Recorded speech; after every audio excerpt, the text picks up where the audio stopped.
காலை வணக்கம் நேயர்களே.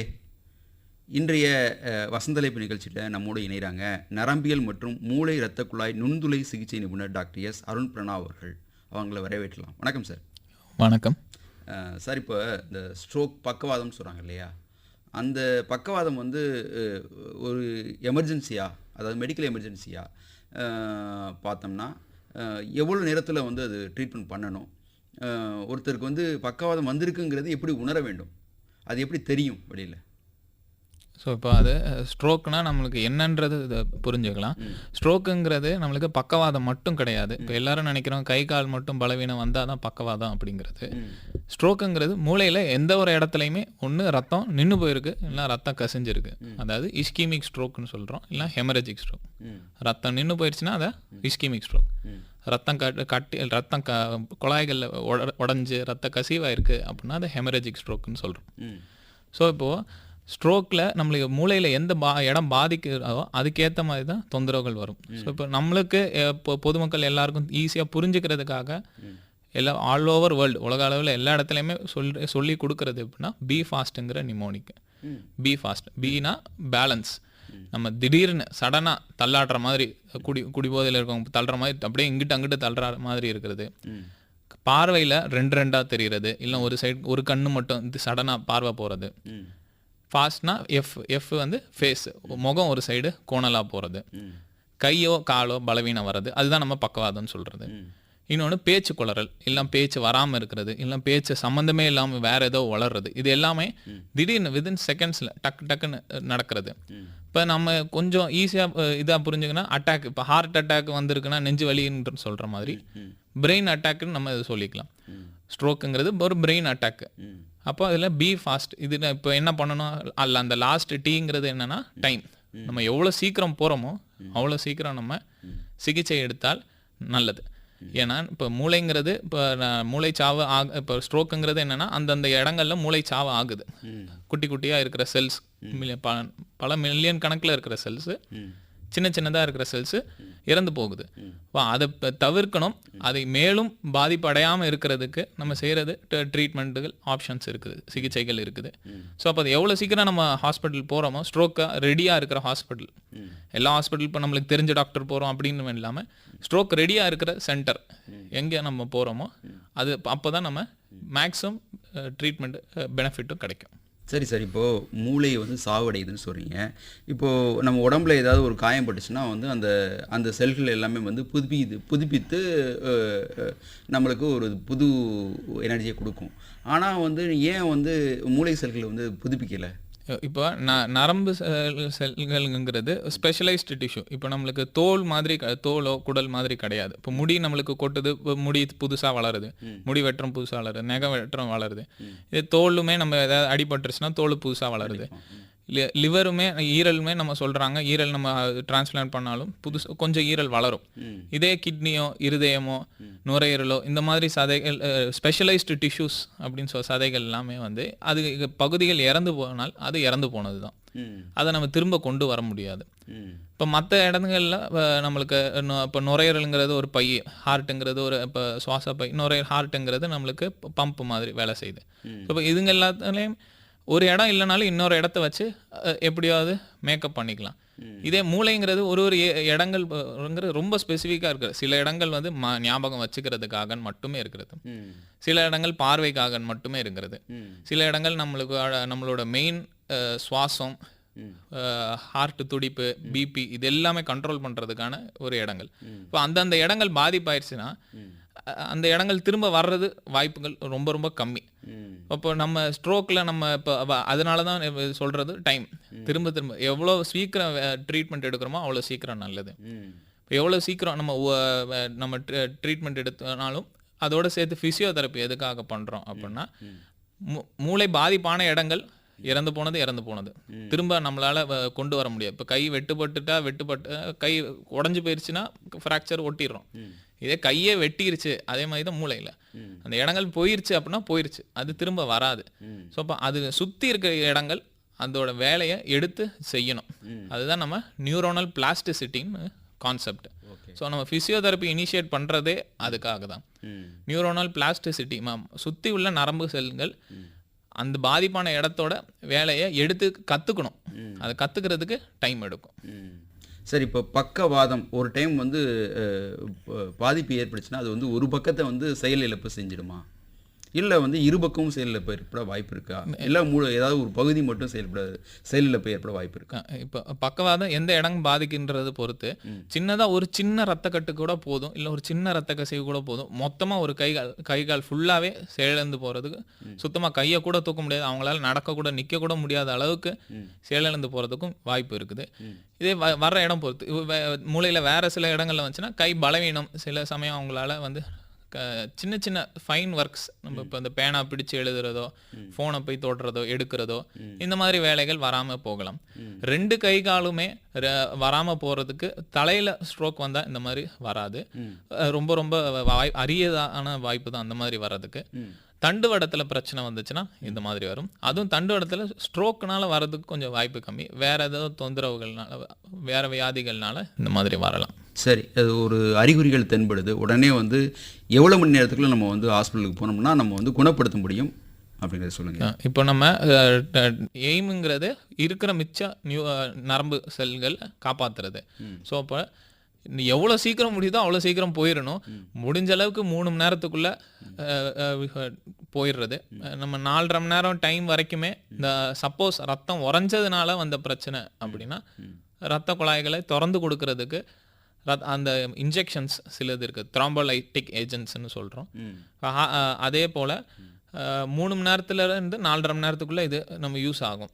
அது இல்லாமல் மெயின் ரத்த குழாய்கள், அதாவது இப்போ கழுத்துலேருந்து போகிற தலைக்குள்ளே போகிற மெயின் ரத்த குழாய்கள், மெயின் எக்ஸாம்பிள் நம்மளுக்கு புரிகிற மாதிரி சொல்லணுன்னா, ஒரு மெயின் ரோடு இருக்குது, சின்ன சின்ன குட்டி ரோட்ஸ் இருக்குது.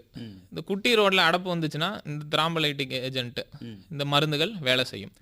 மெயின் ரோடே அடைஞ்சு போயிருச்சு, ரத்த கட்டுனால அடைஞ்சு போயிருக்குன்னா நம்ம அதை போய் ஒரு டிவைஸ் மாதிரி இருக்கும், காலில் உள்ள ரத்த குழாய் வழியாகவே போய் தலைக்கு வரைக்கும் போய் ரத்த குழாய் கட்டுகளை எடுத்து கிளாட்டை கிளியர் பண்ணிட்டோன்னா நம்மளுக்கு முடிஞ்ச அளவுக்கு டேமேஜை ப்ரிவெண்ட் பண்ணலாம்.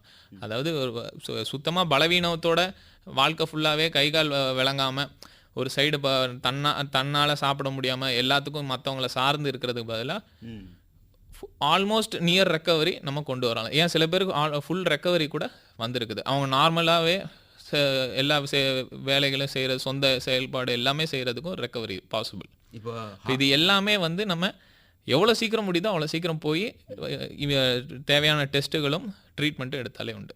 இப்போ ஹார்ட்டில் வந்து பிளாக் ஆனோம்னா வந்து பைபாஸ்லாம் பண்ணுறாங்க, அதே மாதிரி மூளையிலையும் பைபாஸ் பண்ணுறதுக்கு வாய்ப்பு இருக்குது. மூளையில் பைபாஸுங்கிறது அது வேறு இண்டிகேஷனுக்காக சில சின்ன குழந்தைகளில் இரத்த குழாய் வியாதிகள் வர்றவங்களுக்கு மோயா டிசீஸ்ன்னு சொல்லுவோம், அவங்களுக்கு இந்த பைபாஸ்ங்கிறது இருக்குது.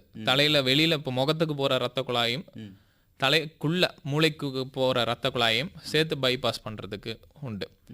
இது பெரியவங்களுக்கு இது யூஸ்வலாக நம்ம அட்வைஸ் பண்ணுறதில்ல. பெரியவங்களுக்கு இரத்த குழாய்களில் வியாதி இருந்துச்சு, வியாதியோட தன்மை எவ்வளோ பெருசு இருக்குன்னு ஆஞ்சியோகிராம் பார்த்துட்டு அவங்களுக்கு ஆஞ்சியோபிளாஸ்டி, அதாவது ஸ்டென்ட்டுங்கிற ஒரு வலை மாதிரி ஒரு டிவைஸ் இருக்கும் ரத்த குழாயை திறந்து வைக்கிறதுக்கு, இல்லைனா ரத்த கட்டுகளை எடுக்கிறதுக்கான இது பண்ணலாம். சிறப்பு. நேயர்களே, தொடர்ந்து பேசும் இணைந்தீர்கள் திருச்சி பண்பலையோடு. திருச்சி எஃப்எம் ரெயின்போ 102.1 வசந்தலைப்பு கேட்டுருக்கீங்க. இன்றைய வசந்தலைப்பு நிகழ்ச்சியில் நம்மளோட இருக்காங்க நரம்பியல் மற்றும் மூளை இரத்த குழாய் நுண்துளை சிகிச்சை நிபுணர் டாக்டர் எஸ் அருண் பிரணாவ் அவர்கள். நிறைய விஷயங்கள் நம்ம பேசிகிட்டு இருக்கோம். ஒரு காலர் இருக்கான், பேசலாம் சார். வணக்கம், யாருங்க இருந்து? வானவில் பண்பலைக்கு சிறப்பு விருந்தினருக்கு வணக்கம். வணக்கம் சார். கண்தானம் மனிதநேயம் என்ற சிந்தனையோடு புத்தூர்ல இருந்து துரை சுப்பிரமணியன். வணக்கம் ஐயா, மருத்துவர் ஐயாவுக்கு வணக்கங்க. வந்து குழந்தைங்க பெரியவங்க எல்லாரும் மூளையை நல்லா வளமா சிறப்பா அது நல்ல ஒரு புத்திசாலித்தனமா வேலை செய்யணும்னா என்ன மாதிரி உணவு பழக்க வழக்கங்கள் எடுத்துக்கணும், என்ன டிவி நிறைய விளம்பரங்களை பார்த்தா இதை சாப்பிடுங்க உங்க குழந்தையோட மூளை சார்பா இருக்கும் அப்படிலாம் விளம்பரங்கள் வருது. 2வது தோப்பு கன்னம் போடுவது மூளைக்கு நல்லது, வெண்டைக்காய் சாப்பிடுறது மூளைக்கு நல்லதுன்னு சொல்றாங்களே, இது மாதிரி என்னென்ன பழக்க வழக்கங்கள் நிறைய இருக்கு. இந்த மூளையினால கெட்ட செயல் செய்யறது நல்ல செயல் செய்யறதுன்னு வித்தியாசம் இருக்க, இதை எப்படி சரி பண்ணிக்கிறது? எந்த கெட்ட பழக்கமும் இல்லாதவங்களுக்கு கூட மூளை பாதிப்பு ஏற்பட்டு பக்கவாதம் வருது, இதுக்கு என்ன காரணம்? இதை பத்தி விளக்கம் சொன்னீங்கன்னா நல்லா இருக்கும். நன்றி, வணக்கம். சிறப்பு. வணக்கம். இப்போது நம்மளுக்கு குழந்தைங்கள்லேருந்து பெரியவங்களுக்கு வளர்ச்சி, மூளை வளர்ச்சிங்கிறத நம்ம எப்படி இம்ப்ரூவ் பண்ணலாம் அப்படின்னா, முதல்ல சின்ன பிள்ளைங்கள்லேருந்து வருவோம். முடிஞ்ச அளவுக்கு நம்மளுக்கு டிவி பார்ப்பதோ இல்லை மொபைல் ஃபோன் இப்போ இருக்கிற காலகட்டத்தில் அதுதான் மெயினாக தேவைப்படுதுங்க. டிவி பார்க்குறதோ மொபைல் ஃபோன் யூஸ் பண்ணுறதோ அதெல்லாமே நிறையாவே குறைச்சிக்க வேண்டியிருக்கும். வெளியில் போய் விளையாட வேண்டியிருக்கும். பெரியவங்களுக்கும் இதே தான். யூஸ்வலாக எல்லாருமே இப்போ ஃபோன் கொஞ்ச நேரம் ஃப்ரீயாக இருந்தாலும் ஃபோன் எடுத்து பார்க்குறது, அப்படியே ரீல்ஸோ இது யூடியூப்லையோ அது போயிட்டே இருக்கிறது. நம்மளுக்கு ஏதாவது விஷயங்கள் தேவைப்படுறது மட்டும் சோஷியல் மீடியாவில் பார்த்துட்டு மிச்ச நேரம் நம்மளும் மற்றவங்களோட உரையாடல் இது பண்ண வேண்டியிருக்கும். மூளை வளர்ச்சிக்கு ரொம்ப முக்கியமானது சாப்பாடில் கரெக்டான காய்கறிகள், தேவையான போஷாக்குகள். நம்ம நான்வெஜ் எடுத்துக்கலாம், வெஜிடேரியனும் எடுத்துக்கலாம். மூளை வளர்ச்சிக்கு மற்றது முக்கியமானது என்னென்னா மூளையை நம்ம ட்ரெயின் பண்ணணும். எப்படி ட்ரெயின் பண்ணுவோன்னா நம்ம படிக்கிறது. இப்போ நம்மளுக்கு என்ன ஸ்கில் அவங்களுக்கு நல்லா வருதோ, இப்போ அவங்களுக்கு சில பேருக்கு பாட்டு நல்லா வரலாம், சில பேருக்கு டான்ஸ் நல்லா வரலாம், சின்ன குழந்தைங்களுக்கு. இப்போ அவங்களுக்கு என்ன ஸ்கில் இருக்கோ, அது என்ன பிடிச்சிருக்கோ அதை அவங்க இன்னமும் மேலும் மேலும் அதில் பர்சியூ பண்ணி போகிறது, அதை இன்னும் இம்ப்ரூவ் பண்ணுறது, அதிலே தான் அந்த அவங்களோட மூளை வளர்ச்சி இருக்கும். இது இல்லாமல் மூளை வளர்ச்சிக்கு இன்னொன்று முக்கியமான தேவை அவங்களுக்கு சந்தோஷமாக இருக்கும். ஸோ அப்போ சந்தோஷமாக இருக்கிறதுக்கு அவங்களுக்கு பிடிச்சது ஸ்கில்ஸு இதெல்லாம் பண்ண வேண்டியிருக்கும். அப்போ அது பிடிச்சதுன்னா நம்ம எல்லாத்தையுமே நம்ம பிடிச்சது எல்லாத்தையும் நம்ம தோன்றதை பண்ண முடியாது. பட் சோஷியல் வரம்புகளுக்கு என்ன முடியுமோ அதை மட்டும் நம்ம செய்ய வேண்டியிருக்கும். சரி, இப்போ அடுத்து ஐயா என்ன சொன்னாங்கன்னா வந்து இந்த தோப்புக்கண்ணை போடுறது, வெண்டைக்காய் சாப்பிட்றலாம் நல்லதா அப்படின்னு கேட்டிருக்காங்க. அதை பற்றி நம்மளுக்கு தெரியல. ஸோ நம்ம இதில் சயின்ஸில் இது பற்றி நம்மளுக்கு தெரியல இது ஐடியா. அதே மாதிரி ஏதோ ஒரு நல்ல செயல் செய்கிறதுக்கும் இந்த கெட்ட செயல் செய்கிறதுக்கும் இந்த சில பேருக்கு வந்து ஏதாவது எதுவுமே வந்து இந்த சென்ஸ் உணவுகளும் சரி எதாக இருந்தாலும் சரி, இல்லாட்டி வந்து கெட்ட பழக்கங்கள் ஆள்கள் இது மாதிரி எடுத்துக்கிறனாரு எடுக்காமலும் இருக்கிறவங்களுக்கும் வந்து மூளை பாதிப்புகள் ஏற்படுறதுக்கு வாய்ப்பு கண்டிப்பாக இருக்குது. எப்படின்னா சில பேஷண்ட்ஸ்லாம் வருவாங்க, அவங்களுக்கு இன்ன வரைக்கும் எந்த கெட்ட பழக்கமும் கிடையாது, எந்த தொந்தரவும் இல்லை, பட் ஆனால் அவங்களுக்கு வியாதி வந்திருக்குது அப்படின்போம். எதனால் அப்படிலாம் வருதுன்னா நிறையாவே ஸ்ட்ரெஸ்டாக இருப்பாங்க. அவங்களுக்கு மன அழுத்தம், டென்ஷன் இதெல்லாமே நிறையா இருந்ததுன்னா இரத்த கொதிப்பு பிரச்சனை வரும். மன அழுத்தம் பிரச்சனை இருக்கிறவங்களுக்கு ஞாபக மறதி வரலாம். தலையில் ப்ரெஷர் அதிகமாகிறப்போ ரொம்ப நாளாக இந்த மாதிரி தொந்தரவுகள் இருக்கிறப்போ தலையில் சின்ன இரத்த குழாய்களில் சின்னதாக ரத்த ஓட்டம் பிரச்சனைகள் வரலாம். இப்போ கெட்ட பழக்கங்கள் குடிப்பழக்கம், சிகரெட் இருக்கவங்களுக்கு மட்டும்தான் இந்த வியாதி வரும்னு கிடையாது.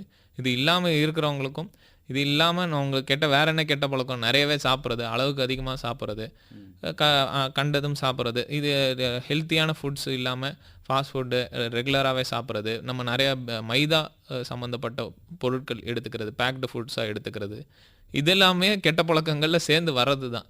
இப்போ நம்ம அதையுமே குறைச்சா இந்த மாதிரி பிரச்சனைகள் வரது தவிர்க்கலாம். அந்த உணவு எடுத்துக்கிறது கெட்ட பழக்கம் தான்.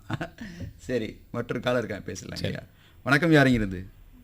வணக்கம் ஐயா, நான் தமிழகத்திலிருந்து வேங்கட சுப்பிரமணியம் பேசுறேன். சொல்லுங்க ஐயா, உங்களுடைய கேள்வி. மூளை வந்து வலது இடது இரண்டு பிரிவாக இருக்குங்க ஐயா. ஒவ்வொன்றும் கட்டுப்படு, ஒவ்வொரு உறுப்புகளை கட்டுப்படுத்துது. இது இயங்கு தசைகளை கட்டுப்படுத்துமா?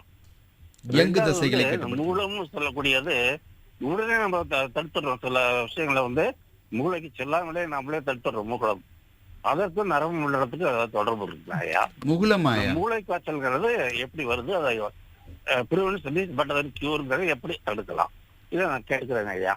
ஐயா இப்போ முதல்ல சொன்னீங்க இந்த முகுளம் பற்றி சொன்னீங்களா? ஆமாம் ஆமாய்யா. இல்லை, உங்களுடைய கேள்வி தெளிவாக இல்லைங்கய்யா, தெளிவாக சொல்லுங்களேன்.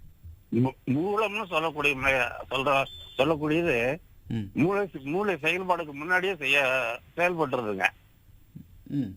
இவங்கிட்ட ஒரு டக்கு நம்ம ஒரு ப்ரிவென்ஷன் கொடுத்துடுறோம் இல்லைங்களா? முகுளம். நீங்க ரிஃப்ளெக்ஸ் ஆக்ஷனை பத்தி தான் சொல்றீங்களா? உங்களுக்கு ஏதாவது பண்ணா வந்து திருப்பி வந்து ரியாக்ஷன் ஆகுது, அதை பத்தி சொல்றீங்களா? ஹலோ சொல்லுங்கய்யா. ஹலோ சொல்லுங்க. அதான் கேட்கறேன். அதுக்கு நரம்பு மண்டலத்துக்கும் ஏதாவது தொடர்பு இருக்கா? மூளை காய்ச்சலை வந்து ப்ரிவென்ஷன் எப்படி ப்ரிவென்ட் பண்ணலாம்? சரிங்க. நம்ம ஃபர்ஸ்ட் மூளை காய்ச்சல் அதை பற்றி பேசுகிறோம். இப்போ மூளை காய்ச்சலுங்கிறதுக்கு காரணங்கள் நிறையாக இருக்கலாம்.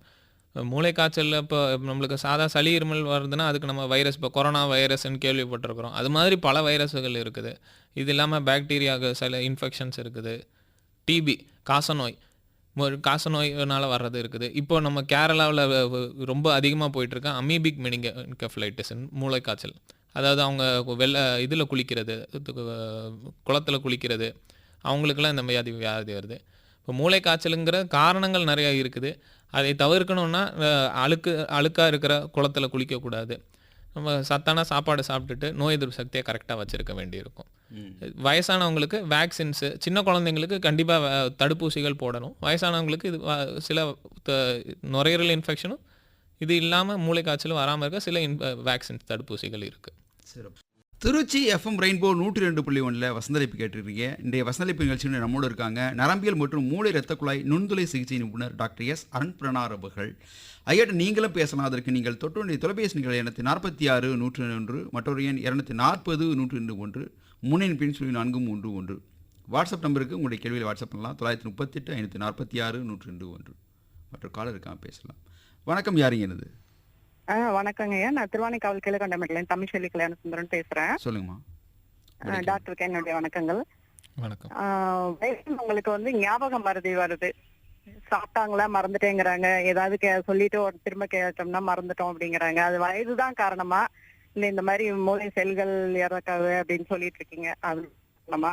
இதை எப்படி அவங்களுக்கு நாங்க சரி பண்றது, மேனேஜ் பண்றதுன்னு கொஞ்சம் விளக்கமா சொல்லணும். அப்புறம் ஸ்ட்ரெஸ்னால ரத்த கசிவு வருது அப்படின்றீங்க, அதை பத்தி இன்னும் கொஞ்சம் விளக்கமா சொன்னா நல்லா இருக்குங்க ஐயா. சிறப்பு. நன்றி. இப்போது ஞாபக மறதிங்கிறது டிமென்ஷியாங்கிற ஒரு குரூப்பில் வந்துடும். இப்போ டிமென்ஷியாங்கிறதுக்கே நிறையா டயக்னோசிஸ் இருக்குது. இப்போ அல்சைமர்ஸ் டிமென்ஷியா, ஃப்ராண்டோ டெம்பரல் டிமென்ஷியா நிறைய இருக்குதுங்க மருத்துவ ரீதியாக. நம்மளுக்கு என்ன தெரியணும் அப்படின்னா, வயது முதிர்வு ஆக ஆரம்பிச்சிருச்சு, படிப்படியாக அவங்களோட செயல்பாடுகள் குறைய ஆரம்பிச்சிருச்சு, ஸ்லோவாக ஆரம்பிச்சிட்டாங்க, சின்ன சின்ன விஷயங்கள் மறக்க ஆரம்பிச்சிட்டாங்க, புதுசு எல்லாமே கற்றுக்கிறது கஷ்டப்படுறாங்க, பழசு எல்லாமே எப்பொழுதும் ஞாபகம் இருக்கும், புதுசாக இருக்கிறது கற்றுக்க இது பண்ணுறாங்க. சில பேருக்கு மனசளவில் பிரச்சனைகள், சில பேருக்கு வந்து போக போக சின்ன குழந்த மாதிரி அடம் பிடிக்கிறது, இந்த மாதிரி தொந்தரவுகள், சில பேர் யூரின் வந்து பெட்டிலே போய் வைக்கிறது, ரூம் வலி எங்கே இருக்குது இதெல்லாமே மறந்து போயிடுவாங்க. ஸோ இந்த மாதிரி இருக்கிறது ஒரு வருஷம் 2 வருஷம் 3 வருஷம் போக போக நாளடைவில் படிப்படியாக மோசமாகிக்கிட்டே வருதுன்னா அதை நம்ம டிமென்ஷியான்னு சொல்லுவோம். அது நம்மளுக்கு வயது முதிர்வுனாலையும் மூளை சுருங்கிறதுனாலையும் வர்றது. இப்போ மூளையில் வேறு காரணங்கள் கொண்டும் ஆட்டோ இம்யூன்னு நம்ம சொல்லுவோம், இல்லைன்னா சில வைத்தியம் பண்ணக்கூடிய காரணங்கள் இருக்குது. அது எல்லாமே ஒரு வருஷம் 2 வருஷம்னு வராது, ஒரு 2 மாதம் 3 மாதமாக தான் பிரச்சனையே ஆரம்பிச்சிருக்கும் அவங்களுக்கு. அவங்க இந்த தொந்தரவுகள் எல்லாமே ஒரு 2 மாதம் 3 மாதத்தில் இதோட சில பேருக்கு ஃபிட்ஸ் வரலாம், வலிப்பு, அந்த மாதிரி தொந்தரவுகளும் வரலாம். ஸோ அப்போ அது நம்ம கரெக்டாக பரிசோதனை பண்ணிவிட்டு அவங்களுக்கு தேவையான இந்த டெஸ்ட்டுகளும் எம்ஆர்ஐ ஸ்கேன் எடுத்து பார்த்துட்டு தான் நம்ம இவங்களுக்கு இது வயது முதிர்வுனால் வந்திருக்கா இல்லை இதை நம்மளால் சரி பண்ணக்கூடிய மறதியா அப்படிங்கிறத சொல்ல முடியும். அடுத்தது என்ன கேட்டிருந்தாங்கன்னா, இப்போ ஸ்ட்ரெஸ்னால், இப்போ ஸ்ட்ரெஸ்ஸுங்கிறது இப்போ நம்ம எதுக்காக சொல்கிறோன்னா, எப்பொழுதுமே ஸ்ட்ரெஸ்டாகவே இருக்கிறாங்க, டென்ஷனாகவே இருக்கிறாங்க அப்படிங்கிறவங்களுக்கு பேஸ் லைன் பிபி ப்ரெஷர், நம்ம ரத்த கொதிப்புங்கிற தொந்தரவு வரும். ஸோ அப்போ அவங்களுக்கு எப்பொழுதுமே பிபி இப்போ ப்ரெஷர் கொஞ்சம் அதிகமாகவே இருக்கும் நிலையில் இரத்த குழாய்களில் வியாதிகள் வர ஆரம்பிக்கும். அதில் இரத்த குழாய்கள் டைட்டாக ஆரம்பிச்சிடும், அதில் கொழுப்புகள் அடைய ஆரம்பிச்சிடும். அதனால சின்ன சின்ன சின்ன இரத்த குழாய்கள் ரத்தம் கிளாட் ஆகிறதும் இல்லைனா இரத்த கசிவுகளும் ஏற்படலாம். ஸோ இப்போ அதனாலையும் நம்மளுக்கு மறதி பிரச்சனைகள், அதனால நம்ம ஸ்லோ டவுன் ஆகிறது, இந்த மாதிரி தொந்தரவுகள் வரலாம். இதே கேள்வியை தான் இப்போ பார்த்தோம்னா வந்து என் விஸ்வநாதன் ஐயா குடியாத்தத்துலேருந்து கேட்டிருக்காங்க. மூளையில் உள்ள இரத்த குழாய்களில் வந்து இரத்த கசிவு வந்து ஏன் ஏற்படுது அப்படின்னு கேட்டிருக்காங்க ஐயா. அதை வந்து தடுக்கிறதுக்கு வந்து என்ன பண்ணலாம்? இப்போ இரத்த கசிவு ஹெமரேஜிக் ஸ்ட்ரோக் அப்படிங்கிறது இரத்த கசிவு ஏற்பட்டு வர ஸ்ட்ரோக். இது வந்து சடனாக இம்மிடியேட்டாக வர்றது தான். இப்போ இது எதனால் வரும் அப்படின்னா, யூஸ்வலாகவே நம்மளுக்கு 90% காரணங்கள் இரத்த கொதிப்பு, கிட்னி வியாதி இருக்கிறவங்க, இப்போ ரொம்ப நாளாகவே கிட்னி பிரச்சனை இருக்கிறவங்களுக்கு இந்த மாதிரி தொந்தரவுகள் வரும். இவங்களுக்கு தான் காரணம் அதிகமாக இருக்கும். இதில் 10% இருக்கிற குரூப் யார் யாருக்கலாம்னா, ரத்த குழாய்களில் வியாதி வருது, ரத்த குழாய்களில் குமிழங்கள், நம்ம அனியூரிசம்னு சொல்லுவோம், ரத்த குழாய்கள் பலூன் மாதிரி கொஞ்சம் வீங்கி கிடக்கும். அந்த ரத்த குழாய்கள் பலூன் மாதிரி வீங்கி இருக்கிறப்போ ஏதாவது ஒரு இடம், ஒரு வீக்கான ஒரு இடத்துல டப்புன்னு வெடிச்சு அதுலேருந்து ரத்த கசிவு ஆகுறது. ஸோ அப்போ அது மேலும் லீக் ஆகாமல் இருக்கிறதுக்கு நம்மளுக்கு ஆப்ரேஷனோ இல்லை இந்த நுண்துழாய் வழியாகவே சிகிச்சைகள் செய்ய முடியும். இப்போ இது வந்ததை நம்ம டேமேஜ் கண்ட்ரோல் பண்ணுறோம். வராமல் தவிர்க்கிறதுக்கு நம்ம ரெகுலராகவே சுகர் பிபி எப்போதும் கண்ட்ரோலில் வச்சுருக்கணும். கிட்னி வியாதி இருக்குன்னா அது ரெகுலராக காட்டிக்க வேண்டியிருக்கும். சரி, நம்மளோட மற்றொரு காலர் இணைகிறாங்கய்யா. வணக்கம், யாருங்க அது? ஹலோ, வணக்கம் சார். வணக்கம், வணக்கம். உங்கள் பேர், ஊர் சொல்லுங்கள். சார், என்னோட அம்மாவுக்கு வந்து ஃபேஸ்ல வந்து ஸ்ட்ரோக் வந்திருக்கு சார். ம் அதனால வந்து அம்மாவோட ஒரு பக்கம் வந்துட்டு வாய் கண்ணெல்லாம் வந்து செயல் இருந்துருச்சு சார். ம் கண்ணு வந்து அவங்களுக்கு க்ளோஸ் ஆகல, ஓப்பன்ல தான் இருக்கு. ம் அது வந்து சரியாயிடும், கொஞ்ச நாள் வந்து நீங்க எக்ஸசைஸ் பண்ணீங்கன்னா சரியாயிடும் அப்படின்னு சொல்லி சொன்னாங்க. ம் அது இன்னும் வந்து சரியாகல சார். அது சரியாக சான்சஸ் இருக்குங்களா? அம்மாவுக்கு வந்துட்டு ஒரு 65 வயசு ஆகுது சார். சரி. அதனால தான் சார் கேட்கேன். இல்லை, இப்போ ஏதாவது ட்ராவலிங் பண்ணி வந்துட்டு இது வந்ததா, எப்படி வந்ததுமா அது? இல்ல சார், நாங்க கடை ஒண்ணு வச்சிருக்கோம். அம்மா வந்து கடையில தான் இருப்பாங்க. சரி. அது வந்துட்டு கொஞ்சம் மெயின் ரோட் பக்கத்துல இருக்கிறதுனால வந்து நிறைய வண்டி வாகனங்கள்லாம் போகும். சரி. அந்த பனி சமயத்துல வந்து அந்த காத்து வந்து காதுக்குள்ளார போச்சு, அதனால உள்ளக்க வந்துட்டு உங்களுக்கு கட்டு ஃபார்ம் ஆயிருக்கு அப்படின்னு சொன்னாங்க. சரி. அது வந்து ஆப்ரேட் பண்ணி கிளியர் பண்ண முடியாது.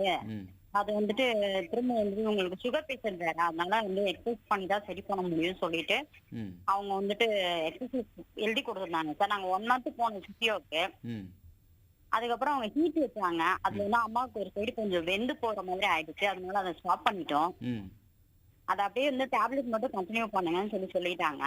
ம் அதை கண்டினியூ பண்ணிட்டு இருக்கோம் சார். ஆனா வந்துட்டு இன்னும் வந்துட்டு சரியாகல. ஒரு பக்கம் அந்த மாதிரி அவங்களுக்கு கண்ணு வந்து ரொம்ப ஒரு மாதிரி வலிக்குது, அவங்களால முழிக்கவே முடியல. ஒரு பக்கம் கையை வச்சுட்டு மூடிட்டு தான் இருக்காங்க. இப்போ இது சார் வணக்கம். இப்போ புரியுது உங்கள் பிரச்சனை என்னன்னு சொல்கிறது புரியுது.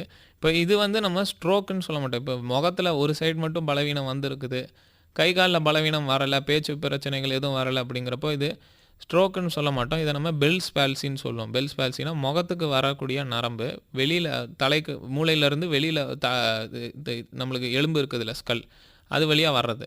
அந்த கவசத்துலேருந்து வெளியில் வரப்போ ஏதோ ஒரு இடத்துல அந்த நரம்பு வீங்கி போயிருக்குது. ஒன்று நம்மளுக்கு சுகர் அதிகமாக இருக்கிறவங்களுக்கு சின்ன வைரல் இன்ஃபெக்ஷன் வர்றதுனால வரலாம், இப்போ இல்லை சுகர் அதிகமாக இருக்கிறதுனால இந்த தொந்தரவு வரலாம். ஸோ இப்போ இந்த பெல்ஸ் பால்சிங் வந்தது ரெக்கவரிங்கிறது ஒவ்வொருத்தங்க பொறுத்து வேறுபடும். இதில் யாருக்கு ரொம்ப சிக்கல் அதிகம் அப்படிங்கிறவங்க நீங்கள் சொல்கிற குரூப்பில் வரவங்க தான், வயசானவங்க, சுகர் கண்ட்ரோல் இல்லாதவங்களுக்கு இந்த மாதிரி பிரச்சனை ஃபுல்லாக க்யூர் ஆகாது. ஏன் அப்படி க்யூர் ஆகாதுன்னா, நரம்பு அந்த இடத்துல இப்போ நரம்புங்கிறது ஒரு நம்ம புரிஞ்சுக்கணும் அப்படின்னா அது ஒரு வயருன்னு நம்ம பார்த்துக்கலாம். ஒரு வயர் நம்ம சாதாரணமாக எலக்ட்ரிக்கல் வயர்லாம் எங்கிட்டலாம் போகுது, எல்லா இடத்துலையும் போகுதுல்ல அந்த வயர். இப்போ அந்த வயரில் உள்ளுக்குள்ளே ஒரு காப்பர் வயர் மாதிரி இருக்கும், வெளியில் நம்மளுக்கு ஒரு இன்சுலேஷன் மாதிரி இருக்கும். இப்போ இதே மாதிரி தான் நரம்பும் அப்படி தான் இருக்கும் கட்டமைப்பு. ஸோ அப்போ அந்த உள்ளுக்குள்ளே இருக்கிற காப்பர் வயரே டேமேஜ் ஆகிருக்கலாம், மொத்தமாக கட் ஆகிருக்கலாம். இல்லைனா அந்த மேலே இருக்கிற இன்சுலேஷன் மாதிரி இருக்கிற கொழுப்பு லேயர் ஒன்று இருக்கும், அது ஃபுல்லாக உறிஞ்சிக்கிட்டு வந்திருக்கலாம். ஸோ இப்போ இது எப்படி டேமேஜ் ஆகிருக்கோ அதை பொறுத்து தான் நம்மளுக்கு தொந்தரவு அதிகம் வர்றது. இப்போ மொத்தமாகவே நரம்பு ஃபுல்லாக டேமேஜ் ஆயிடுச்சு அப்படின்னா புதுசாக நரம்பு வளர்ந்து வர்றதுலாம் வாய்ப்பு ரொம்ப ரொம்ப கம்மி. அந்த மேலே இருக்கிற கொழுப்பு லேயர் மட்டும் பாதிப்பாயிருக்குன்னா படிப்படியாக நம்மளுக்கு ரெக்கவரி ஆகும். யாருக்கு பிரச்சனை அதிகம், ரிஸ்க் ஃபேக்டர் நம்ம சொல்கிறது, இந்த மாதிரி தொந்தரவு கிளியர் ஆகாதவங்க யாருன்னா கிட்னி வியாதி இருக்கவங்க, சுகர் சுத்தமாக கண்ட்ரோல் இல்லாதவங்களுக்கு, கண்டிப்பாக வயசு அதிகமாக இருக்கிறவங்களுக்கு ஹீலிங் ப்ராசஸ், புண்ணு ஆடுற தன்மை ரொம்பவே கம்மியாக தான் இருக்கும். சரி. இப்போ அடுத்து பார்த்தோம்னா கேகே நகர்லேருந்து பாலசுப்ரமணியம் ஐயா ஒரு கேள்வி கேட்டிருக்காங்க. இந்த பக்கவாதம் ஆண்களுக்கு அதிகமாக இருக்க மாதிரி உணர்றாங்க ஐயா, அது உண்மையா அப்படின்னு கேட்டிருக்காங்க. அந்த மாதிரி நம்மளுக்கு மேல் ஃபீமேல் ரேஷியோங்கிறதுல இவங்களுக்கு ஆண்களுக்கு தான் அதிகமாக பக்கவாதம் வரணுன்ற அவசியம் கிடையாது. அப்போ ஏன் அப்படி, மேபி அவங்களோட ஒரு ஏரியா பொறுத்து இருக்கலாம்.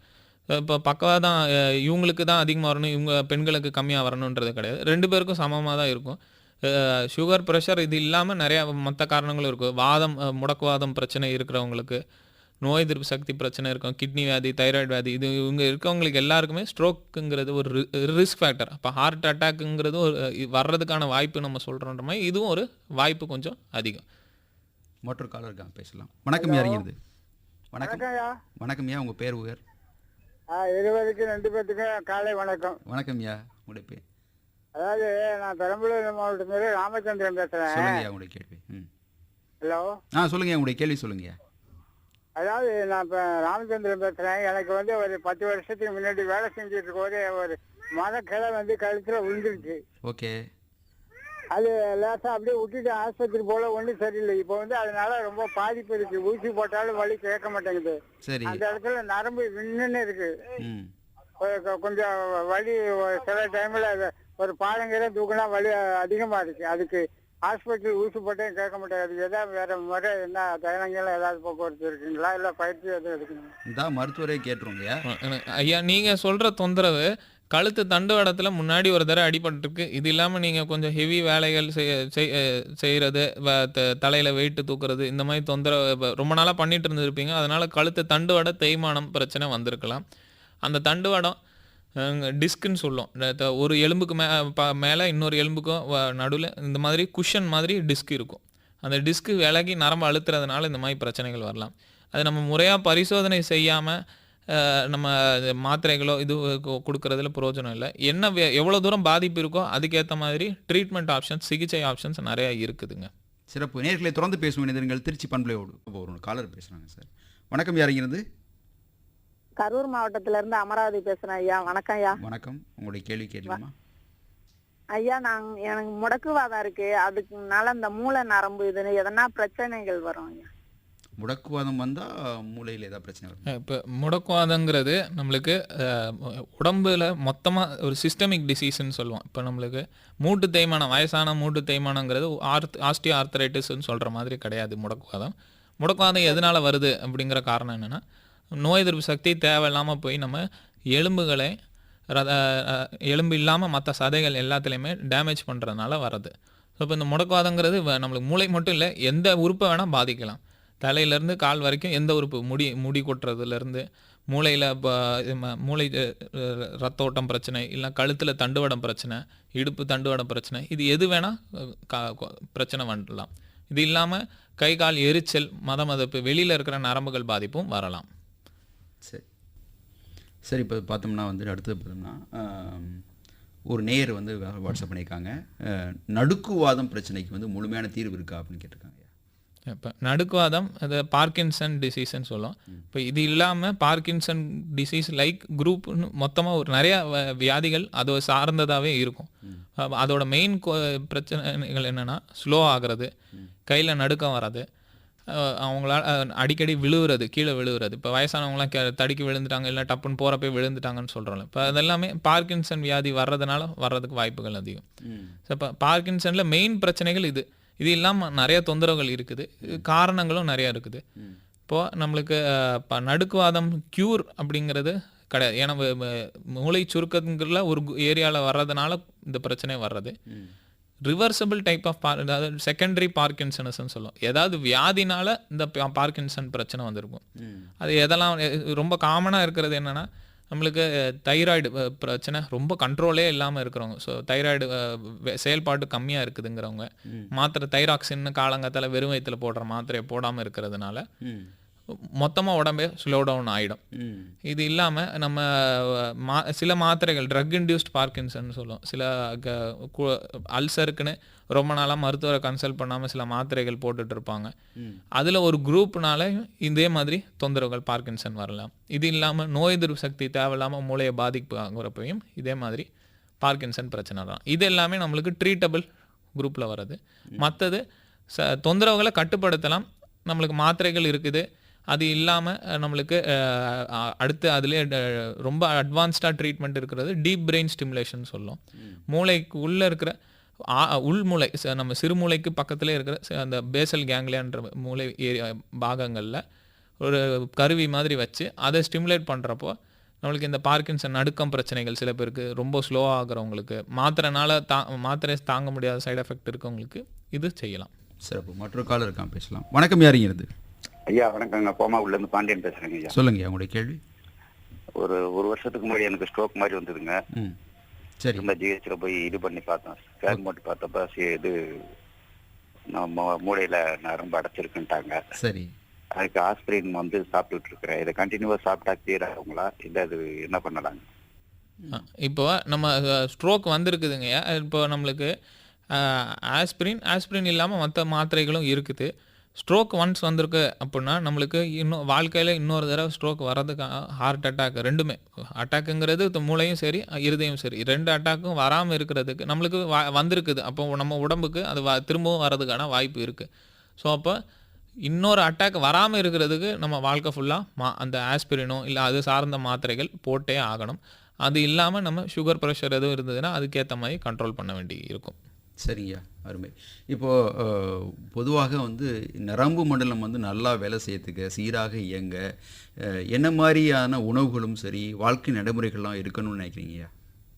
இப்போ நம்ம ஒன்று நம்ம சாப்பாட்டில் ஆன்டி ஆக்சிடென்ட் ரிச் சாப்பாடு, அதாவது நிறையா சத்தான உணவுகள், போஷாக்குள்ள உணவுகள், காய்கறிகள் நிறையா, நான்வெஜ் டெய்லி கொஞ்சம் அளவுகள் எடுத்துக்கலாம், குறிப்பாக முட்டை இதெல்லாம் எடுத்துக்கலாம். இது இல்லாமல் நம்ம வந்து இந்த ரொம்ப ஸ்ட்ரெஸ்டாக இருக்கும், தூக்கம் பிரச்சனை, இந்த மாதிரி தொந்தரவுகள்லாம் இருக்குது அப்படின்னா அது கரெக்டாக சரி பண்ணுறது முக்கியமானது. ஸ்ட்ரெஸ்டாக இருக்காங்க அந்த மாதிரி இருக்காங்கன்னா ரெகுலராக தியானம் பயிற்சி அதெல்லாம் பண்ணலாம்.